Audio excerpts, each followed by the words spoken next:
sekali lagi, jangan membohongi, jangan membodohi. Kita dalam rangka memerangi kebodohan ini. Pendidikan ini memerangi kebodohan.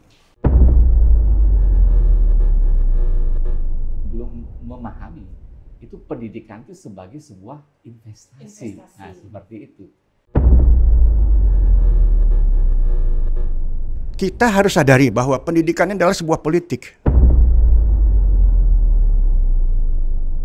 Tidak ini begini, ini begitu. Tetapi tagline BMS kan selalu kami serukan, Miss Delia. Ya. Negeri, yes. Swasta, oke. Hello global people, welcome to Jipot. Let's bring it on. Semangat pagi global people, jumpa lagi dengan saya Miss Delia. Tentunya di podcastnya anak-anak TI, Millennial IT, Entrepreneurship, Global World IT, dan Edukasi IT. Keadilan. Seperti yang kita ketahui, keadilan adalah suatu kondisi yang bersifat adil terhadap suatu sikap, perbuatan, maupun perlakuan terhadap sesuatu hal. Dan tentunya kegiatan mengawal atau lebih tepatnya menjaga situasi ataupun sesuatu layaknya seperti raja, tuan putri. Nah, namun kali ini nih global people ada yang berbeda. Kita akan mengawal yang baru banget, yang beda dengan biasanya.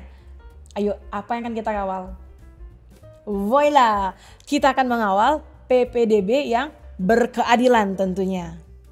Jadi global people, kali ini kita kehadiran bintang tamu kita yang akan kita ajak berbincang-bincang di pagi hari ini. Yang pertama ada dari pengelola sekolah swasta yaitu Romo Dr. Yohanes KD Aryana MPD. Berikutnya ada Prof. Putu Rumawan Salain, pengamat pendidikan. Dan juga ada Bapak Blasius Nayamanuf dari Sekretaris Umum BMPS Bali. Nah, sekarang ini kita langsung aja, kita bakalan sapa narasumber kita di pagi hari ini yang tentunya maknyos semuanya. Oke, so global people kita sapa dulu. Halo bapak-bapak, Prof gimana kabarnya pagi hari ini? Sehat? Luar biasa sukses. Oke, sehat. Ya. Oke, nah sekarang ini di podcast kali ini saya ada perbincangan sedikit. Kita melihat sekarang kan di beberapa hari lagi nih. Nah kita countdown. Jadi kita countdown. Jadi seperti yang kita ketahui pada PPDB di tahun 2022-2023 ini sama seperti tahun sebelumnya memiliki 4 jalur, yaitu jalurnya sonasi, afirmasi, perpindahan orang tua dan prestasi, dan juga untuk kuota penerimaan siswa. Jadi sekitar persenannya gimana, dan juga jelang pengumuman PPDB tanggal 4 ini, jadi sekitar beberapa hari lagi, bagaimana kesiapan dan perasaan dari kita semua untuk menyambut pengumuman PPDB ini.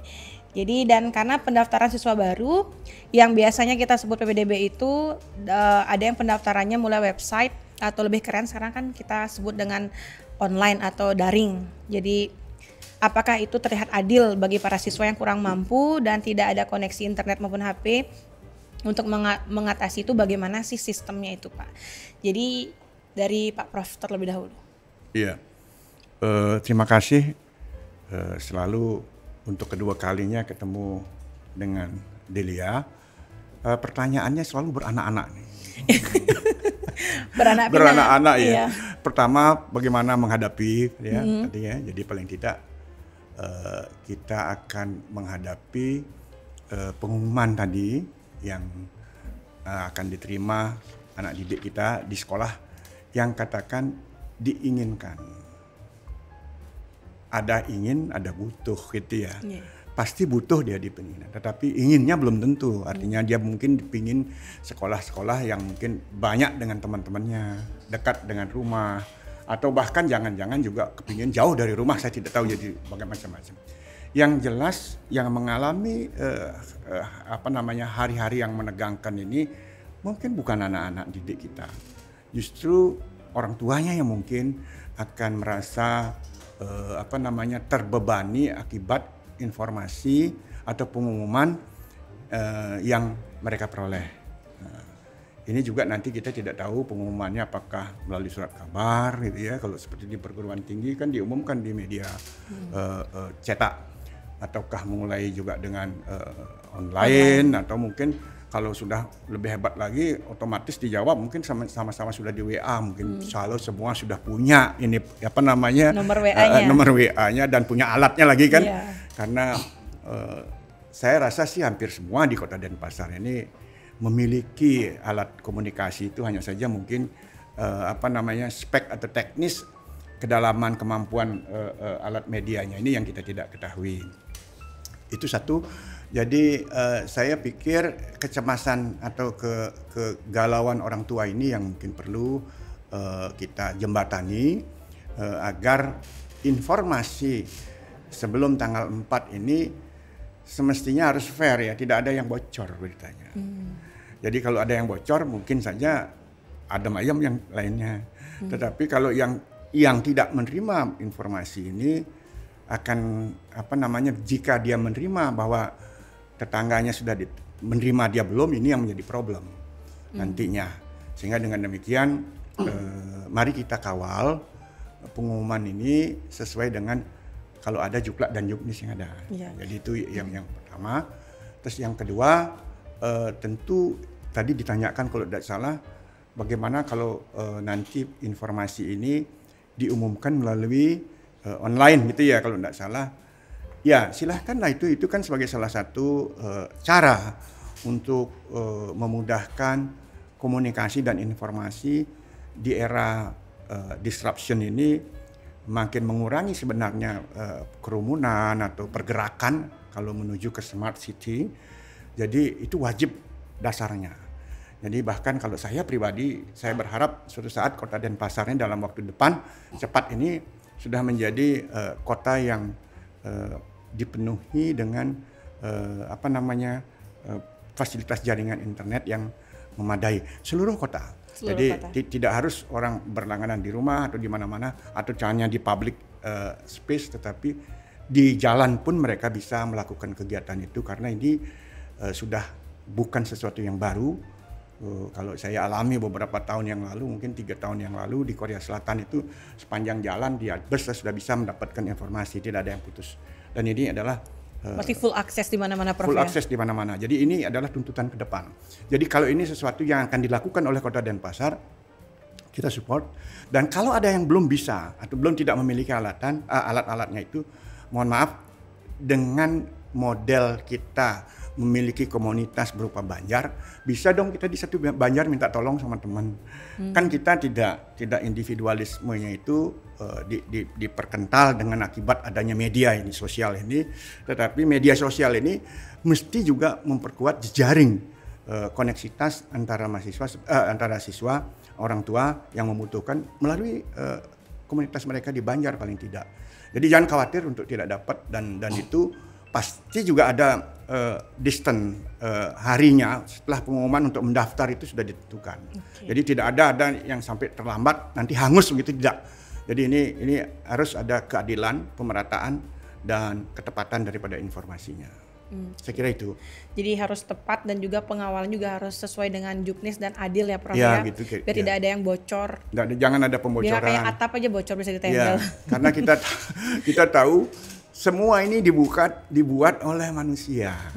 Walaupun komputer sebagai alatnya, tapi kalau manusianya sendiri tidak integritasnya tinggi untuk mengamankan konsep PBDB ini, ya semua akan amburadul. Karena satu hal yang saya perlu titipkan, jangan lagi berpikir untuk memanfaatkan dunia pendidikan ini pada hal-hal yang membangun kebodohan dan kebohongan kepada generasi penerus.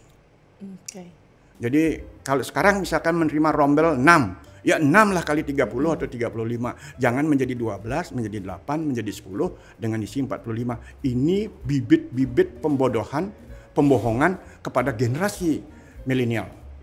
Karena nanti dia akan menjadi tokoh-tokoh atau pejabat yang juga berbuat seperti itu. Dulu aja boleh dan seterusnya. Ini penting karena hari ini kita berbicara soal mengawal PPDB, bukan soal ketepatan anak-anak dapat ini, tetapi konsep pendidikan ini yang akan mengubah perilaku dan sikap etika, imam dan takwa begitu disebutkan dalam Undang-Undang 16 itu harus dikawal dengan kejujuran tadi. Sekali lagi, jangan membohongi, jangan membodohi. kita dalam rangka memerangi kebodohan ini. Pendidikan ini memerangi kebodohan.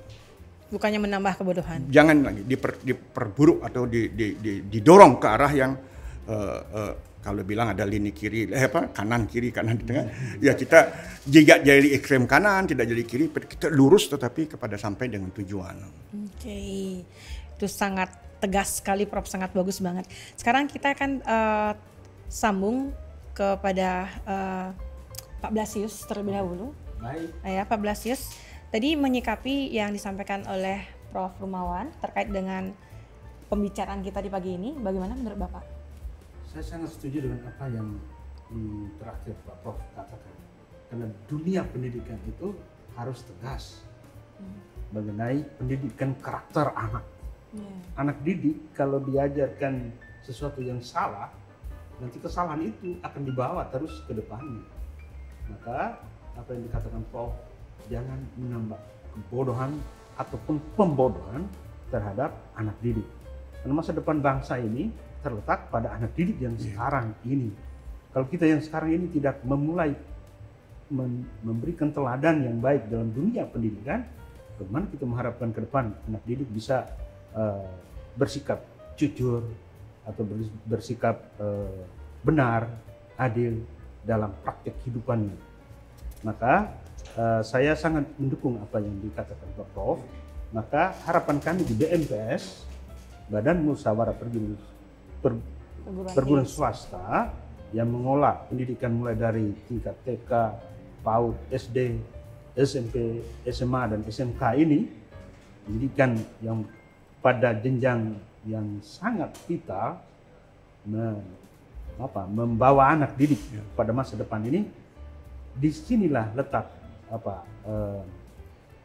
keteladanan para pendidik, pun pula juga sikap pemerintah kebijakan terhadap dunia pendidikan ini yang tidak tidak hanya di ucapan tetapi juga dalam pelaksanaan. Maka jelang PPDB 2022-2023 untuk tingkat SMP besok dan tingkat SMA pada hari Senin mendatang tanggal 4, kita berharap pemerintah konsekuen dengan apa yang Pak Prof katakan tadi, bahwa sesuai dengan juklak dan juknisnya taat seperti itu, supaya kita pada jalan lurus menuju tujuan pendidikan yang berkualitas. Gitu misalnya. Tadi disampaikan Pak Blasius ada persiapan. Nah, dari BMPS ataupun dari perguruan swasta kan Pak Blasius juga sebagai pengamat pendidikan dan juga pengelola di pendidikan swasta juga. Apakah ada suatu persiapan tertentu yang dilakukan? Sangat. Sekarang pemerintah dengan kurikulum merdeka ini membawa dampak pada seluruh jenjang pendidikan, bukan hanya di sekolah negeri, tetapi kita di sekolah swasta. Kita mengikut apa yang pemerintah programkan, sehingga kita tidak bisa lagi membedakan ini swasta begini, negeri begitu. Tidak ini begini, ini begitu. Tetapi tagline BMS kan selalu kami serukan, bisa dilihat. Iya. Negeri yes, swasta oke. Kita pada satu jalan mendidik anak bangsa ini untuk menjadi orang-orang berkualitas ke depan. Jadi di setiap sekolah swasta, saya juga amati di seluruh Bali, kami sedang keliling.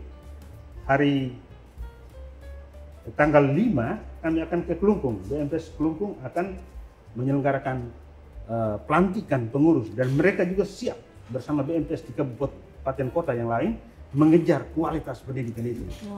Seiring dengan apa yang dimaui oleh pemerintah. Begitu Miss Deli. Oke, terima kasih banyak Pak Blasius. Nah, sekarang kita ke Romo. Jadi Romo tadi perbincangan kita tuh tentang bagaimana sih persiapan menjelang pengumuman PPDB dan apa yang dirasakan. Jadi sebagai pengelola salah satu perguruan swasta, bagaimana perasaannya Romo dan juga persiapannya juga?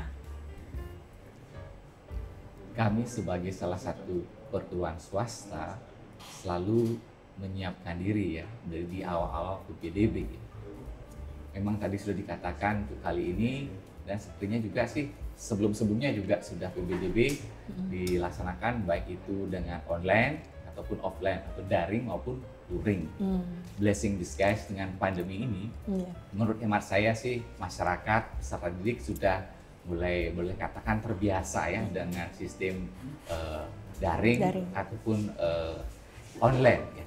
Namun demikian ya perlu juga di backupnya dengan boleh katakan yang secara luring maupun secara offline ya, sehingga saling melengkapi. Karena tadi dikatakan Prof, apapun yang dibuat manusia itu karena ada keterbatasannya. Ada human error juga ya. Iya, apalagi sekarang itu kan boleh katakan jaringan internet kita, wifi kita kan atau kuota masing-masing peserta didik, lembaga tentu sangat berbeda. Iya.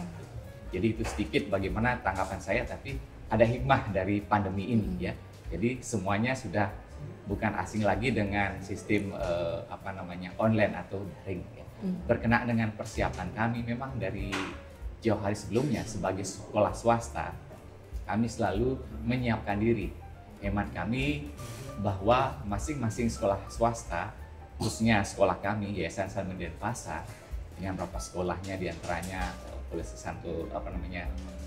Santo Yosef ya, selalu mengupayakan kualitas pendidikannya ya. Jadi ketika sekolah swasta itu berkualitas, kami pikir ya kita tidak usah khawatir atau cemas ya, dan ketika PPDB ya pasti kalau sekolah berkualitas pasti akan dicari oleh masyarakat seperti itu. Namun demikian kami juga berharap supaya seperti katakan Prof tadi ya, PBDB khususnya di Provinsi Bali, secara lebih khusus lagi di Kota Denpasar itu sesuai dengan juknis yang telah dicanangkan ya, transparan, jujur dan adil. Karena bagaimanapun pendidikan merupakan hak asasi manusia, dan juga negara Undang-Undang Dasar 5 Indonesia itu mencerdaskan kehidupan bangsa, dan pasal 31 juga melindungi hak-hak warga negara. Maka PBDB ini berpengaruh nanti dengan iklim di sekolah, khususnya ketika kita mau menjaga kualitas pendidikan, itu dipengaruhi nanti juga oleh rombel ya. Jadi rombel yang boleh katakan itu satu rombel terlalu banyak itu akan berpengaruh nanti dalam manajemen pembelajarannya, akan berpengaruh nanti di iklim sekolahnya. Demikian pula ketersediaan dari sarana prasarana. Ketika di satu sekolah menerima rombel yang banyak, murid yang banyak, tentu akan menurunkan kualitas pendidikan di sekolah. Maka ketika nanti misalnya di sekolah negeri dipaksakan begitu banyak jumlah siswa, tentu yang akan dirugikan adalah masyarakat peserta didik, dan tentu di sini akan mengurangi hak-hak warga negara. Dan sudah dari sebelum zaman kemerdekaan itu partisipasi masyarakat, khususnya lembaga swasta, khususnya perguruan swasta itu tidak diragukan. Demikian pula sekolah kami, sebagaimana dikatakan para ahli ya, seperti Nishimura, kemudian De Planty, kemudian Preston, bahwa partisipasi masyarakat, khususnya sekolah swasta, itu membantu pemerintah dalam memberikan akses pendidikan yang lebih tepat. Ya. Sehubungan dengan itu, kami meningkatkan kualitas pendidikan. Kami di sekolah swasta juga seiring dengan program pemerintah yang mengimplementasikan kurikulum Merdeka. Jadi yayasan kami sudah berapa bulan ini dilaksanakan ya workshop ya untuk guru-guru kami, tenaga pendidikan kami, karena ujung tombak pendidikan adalah guru. Maka guru-guru kami juga kami upgrade ya supaya mereka dapat memberikan pelayanan pendidikan yang prima. Ya. Demikian pula kami mempersiapkan sarana prasarana ya. Zaman sekarang anak-anak kita kalau panas itu kan membutuhkan AC ya, jadi fokusnya kurang. Iya, fokusnya gagal fokus ya mereka. Jadi fasilitas-fasilitas itu kami tambah. Demikian pula kualitas olahraga seperti itu. Jadi persiapannya dari Pak Romo luar biasa. Dari kualitas gurunya, sarana prasarana, berarti tingkat kenyamanan siswa itu juga salah satu sebagai sarana peningkatan kualitas dan mutu. Iklim sekolah ini kan menunjang budaya sekolah. Iya, betul juga. Dan ini menjamin mutu ya. Iya, mutu juga dijamin jika ada peningkatan kualitas tentunya. Nah, sekarang saya juga dapat membaca dan juga mencari beberapa di media, ada angka penurunan, Prof, juga terjadi, minus 28,71% untuk SMA swasta pada tahun pelajaran 2018 sampai dengan 2021 dan minus 21,27% untuk keberadaan SMK swasta. Jadi PPDB beberapa tahun belakangan ini mengalami penurunan yang sangat drastis bisa kita katakan. Sedangkan banyak sekolah swasta yang seperti sampaikan tadi, kualitas jaminan mutunya juga bagus. Namun apabila mengalami penurunan yang sangat drastis seperti ini, banyak sekali dampak dan salah satunya ada biaya operasional dan banyak aspek yang terjadi seperti gulung tikar. Apakah kemungkinan terjadi sekolah swasta itu gulung tikar, dan juga efeknya itu apa aja untuk kedepannya, Prof? Dan lagi satu beranak, Prof. Beranak lagi satu, Prof. Jadi apakah peranan PPDB yang tidak adil mempengaruhi aspek-aspek gulung tikar sekolah swasta? Iya, saya ingin ke depan dulu, tapi kalau saya nanti agak melenceng diingatkan ya. Oke, sama-sama Prof. Ini kan kita diskusi yang pertama, interaktif. Yang pertama kita harus yakini bahwa pemerintah sudah menyebutkan 3 fundamental pokok di dalam pembangunan. Ini yang harus kita sadari. Yang pertama, boleh saja yang pertama yang mana, tapi untuk mudah karena kita berbicara dunia pendidikan. Yang pertama kita sebut pendidikan. Yang kedua kita bicara kesehatan, yang ketiga kita bicara kesejahteraan. Dalam arti perekonomian yang kita.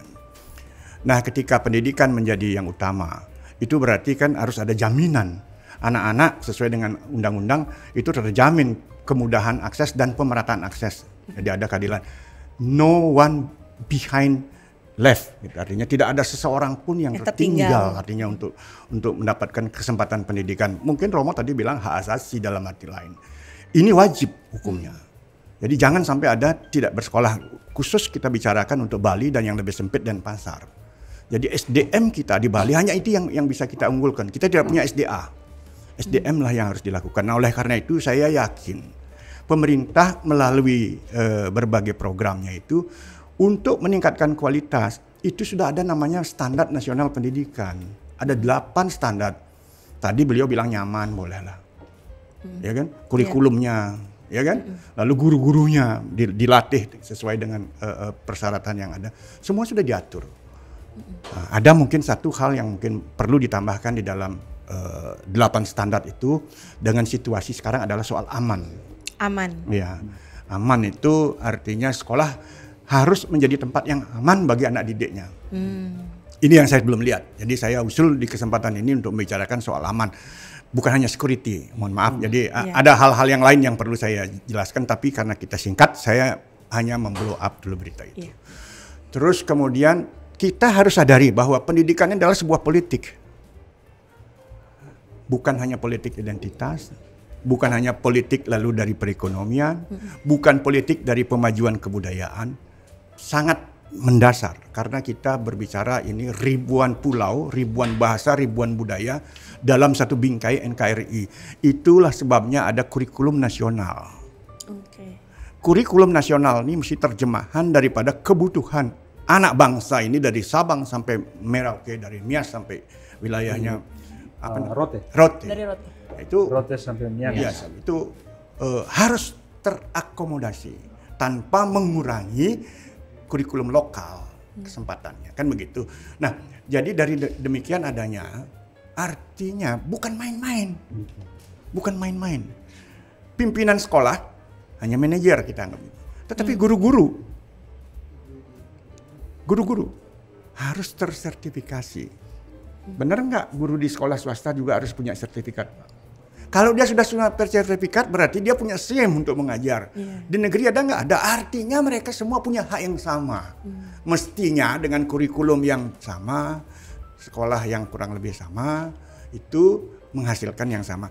Permasalahannya tadi pertanyaan yang kedua, student body ini adalah landasan dasar untuk mengukur perjalanan pendidikan dari segi sustainability-nya.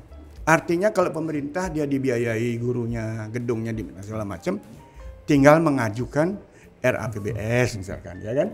Tetapi manajer sekolah swasta yang saya bilang pimpinan ini mumet mikirnya. Kalau sekarang dia dapat 6 kelas, lalu menurun seperti tadi persentase menjadi 4, lalu menurun menjadi 2, itu dia bingung untuk mencarikan ini, ya kan? Iya. Di era yang sekarang tidak ada, kita bisa bilang tidak katakan bahwa penghargaan ini harus layak kepada seseorang, apalagi orang yang sudah profesional. Guru ini adalah orang profesional, maaf ini. Sebenarnya saya kepingin menyampaikan kepada BMPS, naikkan aja pendapatan para guru. Karena guru ini orang profesional, nggak ada orang profesional dibayar murah kok. Takut dong kalau sekolahnya murah juga takut orang masukkan ke orang tuanya. Nggak bermutu nanti. Sekarang justru yang mahal mungkin dikejar gitu. Jadi orang tua murid, kalau ada sekolahnya mahal, jangan berpikir bahwa mahal, karena pendidikan udah yang murah. Ya, ada harga ada kualitas ya Prof ya. Katanya begitu. Ya, katanya begitu. Tetapi tentu karena kita di Bali, aspek-aspek budaya itu atau culture menjadi penting untuk kita lakukan, bahwa bukan bisnis yang utama. Bukan bisnis. Jadi harus ada kepentingan culture di dalamnya untuk memajukan pendidikan kita. Jadi yang penutup dari pertanyaan tadi, ya benar bahwa dia kalau tidak dapat murid tutup sekolahnya ya. Artinya mati pelan-pelan MPP. Kemudian kalau terus dia dapat dari tahun ke tahun, ya habis dia, enggak bisa. Dan itu data yang ada, saya tidak bawa bukunya. Itu tahun 2009 ke tahun 2015 itu terjadi penurunan jumlah sekolah. Penurunan jumlah sekolah, dan penurunan itu sebabnya berbagai hal. Mungkin juga ada kisruh di antara yayasan, bisa jadi itu juga bukan karena murid. Di dalam juga di internal terjadi. Dan di antaranya ada juga yang merger. Maaf, ini ada sekolah-sekolah yang di merger. Jadi ada beberapa SD yang dijadikan satu, mungkin jadi SMP, hilanglah SD-nya itu. Nah mungkin ini beberapa data-data yang ada menjadikan sebab itu. Tetapi di Denpasar saya jawab ya, karena beberapa sekolah ada yang memang gulung tikar karena tidak dapat murid. Nah BMPS ini ada, saya bersyukur karena ini adalah menjadi wadah mereka berkumpul menyampaikan problem-problemnya. Aspirasi juga. Ya, bila perlu berbagilah di antara teman, jangan sampai ada yang tadi lepas daripada BMPS kan, karena mereka organisasi ini besar adalah karena anggotanya. Oke, jadi terima kasih, saya sangat itu lengkap sekali Prof, dan juga sangat bermakna banget untuk kita semuanya. Satu kata kunci lagi ya biar saya tidak lupa. Kaisar Jepang konon ini ketika perang dibom itu dia hanya bilang kepada para ahli, dia diajak bicara. Apa yang kita butuhkan? Ada bilang dokter, ada bilang insinyur. Enggak, dia bilang guru yang kita. Guru. Wow. Artinya sekolah. Pendidikan yang diutamakan. Saya kira ini sudah pada track yang benar kita di Indonesia. Nah, sekarang bagaimana mengimplementasikan, memberi keadilan, dan tidak ada yang tertinggal mendapat kesempatan sekolah. Terima kasih. No one left behind. Yes, Oke, terima kasih banyak Prof. Tadi sangat, pokoknya saya nggak bisa berkata-kata lagi yang disampaikan oleh Prof tadi, sangat lengkap banget, tetapi menyambung yang disampaikan oleh Prof Rumawan. Nah, tadi saya juga dapat nangkap kalau sekolah negeri itu kan sebagian besar ini dibiayain oleh pemerintah, dari gedungnya, apanya lah gitu. Nah, juga di swasta bagaimana sih kita bisa menuntut swasta itu agar bagus, murah, gratisan lagi Pak, berkualitas. Bagaimana caranya swasta bisa mengatur hal yang impossible banget seperti itu Pak. Jadi sekarang saya beralih ke Romo sama Pak Blasius. Jika terus seperti ini, apakah sekolah swasta di Bali itu akan benar-benar gulung tikar? Dan perlukah kita tuh menyelamatkan sekolah swasta di Bali? Dan menurut Bapak, apakah pemerintah perlu melakukan suatu tindakan agar sekolah swasta di Bali itu tetap eksis, tetap ada? Dan kalau ada tindakan tuh seperti apa sebaiknya Pak untuk semuanya? Kita kan masih di konteks kualitas anak bangsa ini, seperti itu. Baik, Miss Julia, saya merasa tertarik dengan apa yang menjadi tekanan dari Pak Tarik Profnya terus nih. Soal kualitas. Ada istilah Latin yang mengatakan non multa sed multum. Bukan kuantitas yang dicari, melainkan kualitas. Kualitas inilah yang mesti harus diperhatikan baik sekolah negeri maupun sekolah swasta. Saya melihat akhir-akhir ini sekolah negeri memaksakan diri untuk menerima siswa yang banyak. Asal masyarakat merasa sekolah ini dengan kampanye gratisnya, semua berarah ke sana. Padahal kita pemerintah kalau sekolah negeri itu seleksi siswa yang benar-benar berkualitas untuk dididik di sana. Lalu kalau semuanya dididik di sana, kualitas macam apa? Bukan kuantitas. Kalau sekolah yang bermutu, dia mengejar kualitas itu sedikit siswanya tetap benar-benar dididik secara berkualitas. Non multa sed multum. Nah, kalau saya melihat ini, misalnya saya ingin mengkritisi jalur PPDB yang ada ini. Jalur zonasi 70%. Jalur afirmasi atau siswa miskin 5%. Saya mengamati sekolah-sekolah swasta itu banyak menerima siswa-siswa miskin kok. Banyak siswa-siswa di sekolah swasta itu tunggak SPP-nya. Bahkan mau tamat pun SPP masih ada. Sampai kita bagaimana memberikan ijazah. Ini anak-anak mau tamat, pada SPP mulai kelas 2, 3, 4, ada yang sampai tunggu sampai kelas 6.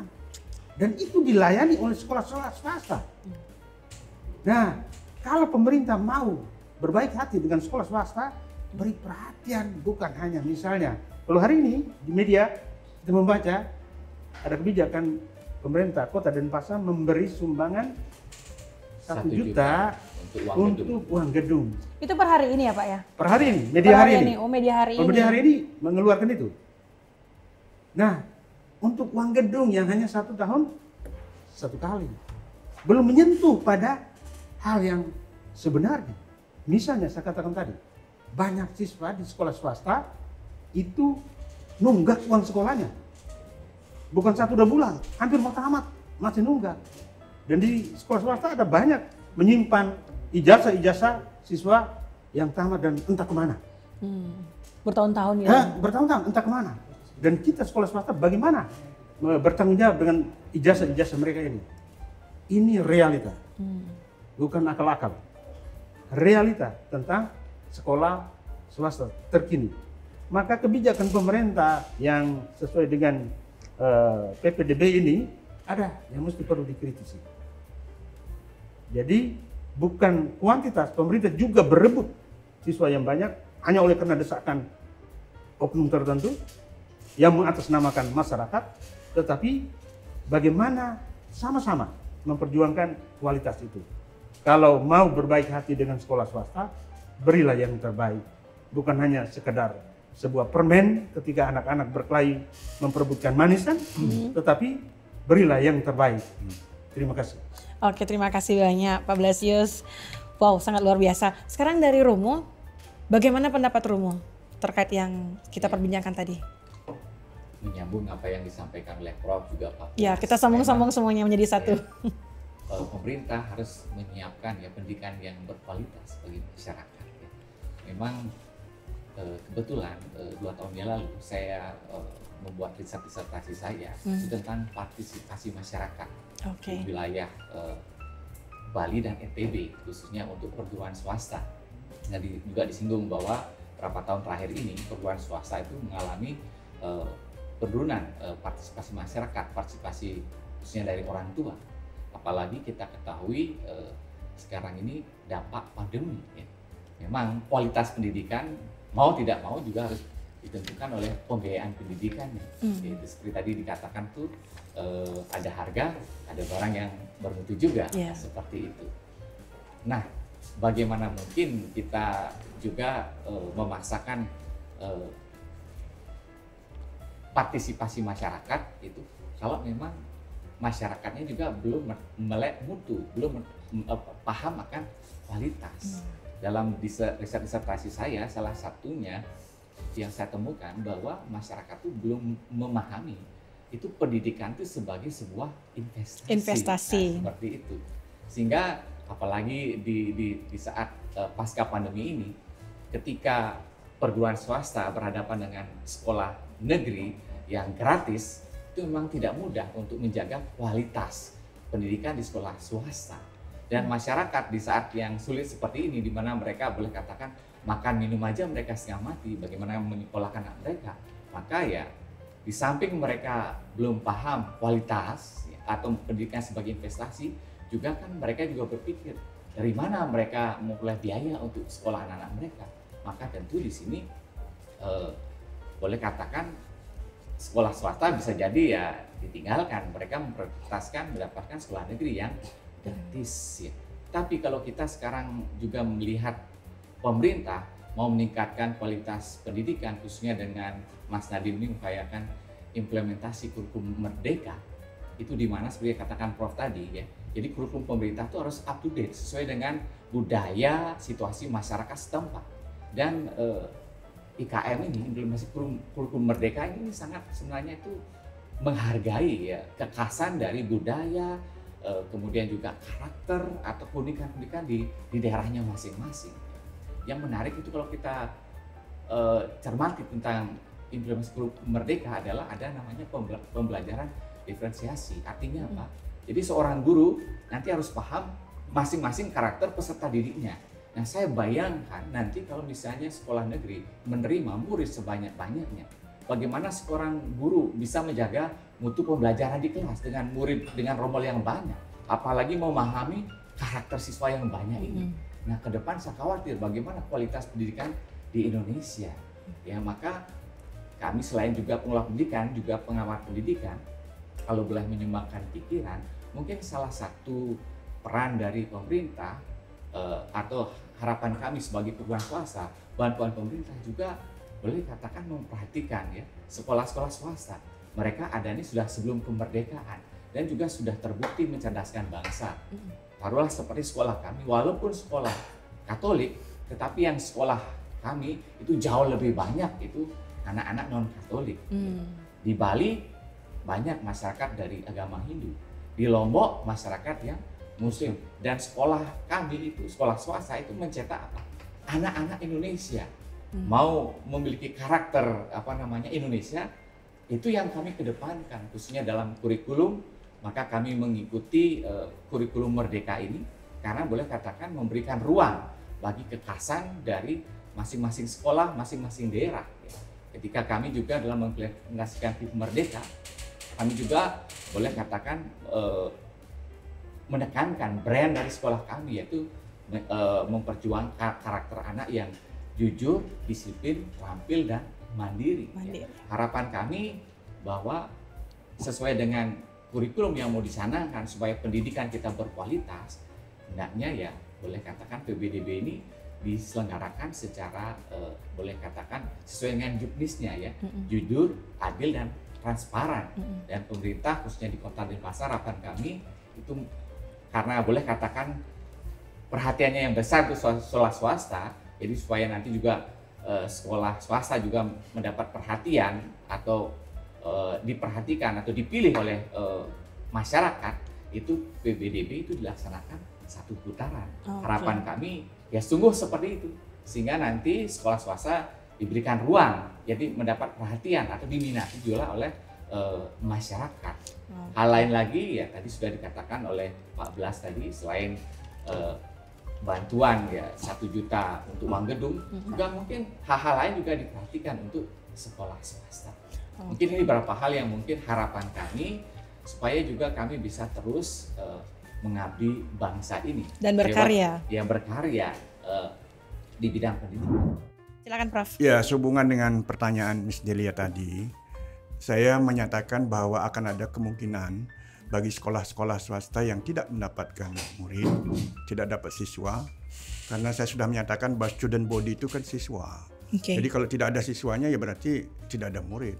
Jadi tidak ada murid, kosong kelasnya, tidak bisa operasional. Untuk tingkat SMA, sebali ini ya, jadi 14 ini saya titipkan, itu jumlah anak SMA SMK yang tamat itu sekitar 45.000, berapa jadinya?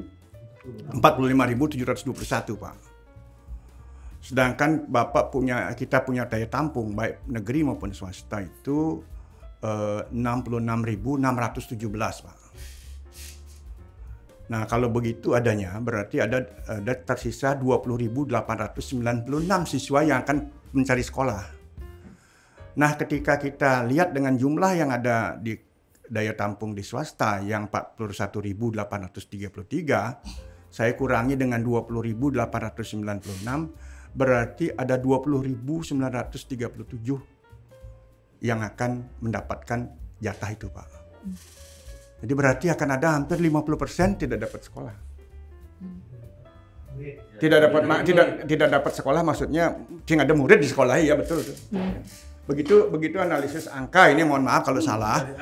Ya, artinya kan miris Pak, 50%. Berarti kalau ada sekolah rata, ini kalau bicara rata-rata, kalau dulu ada rombelnya dia punya 6, berarti kemungkinan dia dapat 3. Dengan arti trust yang sama dulu, trust yang sama kepada masyarakat, kecuali ada perubahan ya. Tapi ada satu pertanyaan Pak, Profesor. Benarkah 45.721 itu diterima di sekolah negeri menyiapkan rombel yang bisa menampung 45.721? Ataukah tidak ada sekolahnya tetapi diterima demikian, lalu pinjam sekolah lain? Ya, itulah yang terjadi, makanya kita berharap konsisten. Jadi inilah yang integritas yang kita akan uji kepada masyarakat sebenarnya melalui perlakuan pemerintah, apakah peraturan dan yang lain-lain itu. Kalau mereka melakukan, saya bilang tadi ada pembodohan atau kebohongan, ini menurut saya sudah merusak. Angka memang ada, tapi bisa memanipulasi angka ini. Memberikan jumlah yang seperti ini, tetapi satu pertanyaan ada saya, benarkah sekolah negeri itu memiliki rombel yang bisa menampung ini? Atau mereka mencatat ini supaya mereka bisa menerima banyak? Bisa jadi, karena begini, kalau saya hitung dari 45.721 yang outputnya dari negeri dan swasta, kalau tidak salah hitungan saya itu masing-masing sekolah punya 9 rombel. Hebat nggak? Ada nggak sekolah yang punya 9 rombel? Karena menampungnya rata-rata Bali Pak, kan kalau dilihat mungkin fluktuasinya, mungkin di Bangli ada 3, di Denpasar apa ada 12 untuk cross subsidinya. Kan begitu ini Pak, kalau tidak dilihat, saya tidak lihat per kota kabupaten, tapi melihat rata-ratanya itu dengan 35 siswa per rombelnya Pak. Itu ada 9 rombel. Ini menurut saya masih perlu diuji angkanya.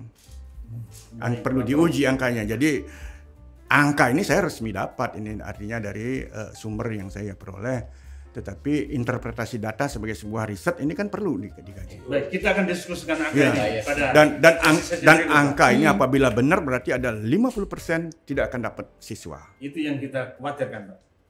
Dan akan ada kemungkinan ini. Ya satu-satunya cara Pak, BMPS ini harus memiliki upaya yang keras. Jangan sampai ada teman yang left behind. No one left behind. Mungkin di merger kalau mau antar yayasan. Ini kan masalahnya yayasan Pak. Itu masalahnya. Yang kedua, saya sangat berharap bahwa BMPS ini mulai menunjukkan informasi dan sosialisasi kepada masyarakat. Ini loh alumnus saya Pak, seperti Bapak bilang tadi punya sekolah, saya alumnus saya. Kalau bicara soal Swastiastu atau Santo Yosef, bangga nggak punya wagub tamat dari Swastiastu? Wagub Bali ini alumni kami, ketua alumni sekarang. Ya, ketua alumni malah. Nah, kalau itu Bapak pasang, berarti kan trust masyarakat itu tumbuh orang-orang hebat. Kami sudah audiensi dengan Pak Wagub. Ya, sekarang kami mengingatkan itu. Ya, mungkin kalau di Ngurah Rai universitasnya, punya Pak Puspoyoga jadi wali kota misalkan. Atau kalau lihat di SMA 1, wah jadi berapa pejabat dan lain-lain, ya kan gitu. Nah, inilah yang perlu teman-teman swasta tampilkan. Beberapa hari yang lalu saya dengan Gede dan sekolah Pak yang dari SMA-nya, dia sudah melakukan itu bahwa ada keluar negeri, dan inilah yang saya butuhkan, memberi informasi kepada masyarakat. Betul, Pak, berikutnya ya. Pak Kadis Dikpora Kota Denpasar itu juga alumni SMP Santo Yosef. Apalagi gitu. Hari ini ketika dia ada canangkan soal 1 juta untuk siswa, kami merasa belum menyentuh pada persoalan. Belum menyentuh pada persoalan kalau membantu siswa, sampai mungkin juga pada SPP. Karena seperti saya katakan tadi, siswa tamat tetapi tidak mendapat jasa karena dia belum membayar uang sekolah. Iya, harapan saya ke depan mungkin bisa iya, bisa tidak. Tapi namanya usul. Jika sekolah sudah ada akreditasi, jadi kayaknya kemarin saya sudah cerita sama Gede juga, SMA negeri ada akreditasinya, SMA swasta ada akreditasinya. PPDB bersama aja. Jadi dua suruh pilih negeri, 1 swasta. Bagus. Jadi dengan demikian tidak ada lagi pilihan. Jadi kalau dia di 2 negeri tidak dapat karena oleh peraturan kuota yang diatur itu, masuk di swasta dia. Iya. Terima kasih. Itu luar biasa sekali itu sarannya, Prof. Ya, sangat luar biasa. Seperti tadi namanya saran kan yang ngomong nih dua kan yang melakukan. Tapi tentunya saran-saran Prof itu tentunya pasti akan digaungkan terus dan didengarkan dari. Ya, saya kan ngasih kerjaan 14 sama teman-teman. Jadi semangat teman-teman semuanya dengan Bapak di BMPS berkarya untuk mencetak peserta didik dan insan bangsa yang luar biasa. Dan tentunya Global People, tadi perbincangan kita dengan 3 pakar pendidikan. Dan tentunya dengan persiapan yang tersusun rapi, sekolah swasta tuh siap untuk mengawal PPDB yang berkeadilan. Siapa takut? Oke. Jadi terima kasih saya ucapkan pada narasumber kami di pagi hari ini. Dan juga kita akan tutup. Oke. Globality Podcast, let's bring it on!